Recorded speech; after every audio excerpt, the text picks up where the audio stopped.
Video को पूरा देखें। अगर वीडियो पसंद आए तो लाइक, शेयर और कमेंट करें। मज़ीद आने वाली वीडियोस के लिए मेरे चैनल काफ से कहानी को सब्सक्राइब कर लें ताकि नई आने वाली वीडियोस आप तक बआसानी पहुंच सके। शुक्रिया।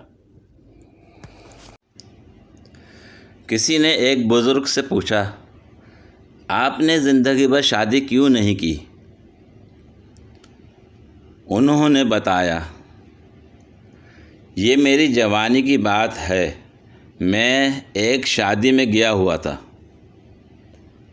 वहाँ नादानिस्ता मेरा पाँव मेरे पास खड़ी लड़की की चादर पर पड़ गया।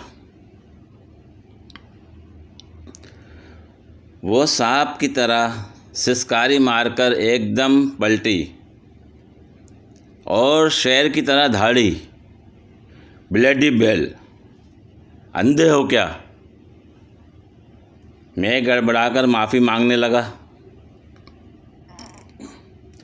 फिर उसकी नज़र मेरे चेहरे पर पड़ी तो वो बहुत ही प्यारे धीमे लहजे में बोली, ओह माफ़ कीजिएगा, मैं समझी मेरे शौहर हैं।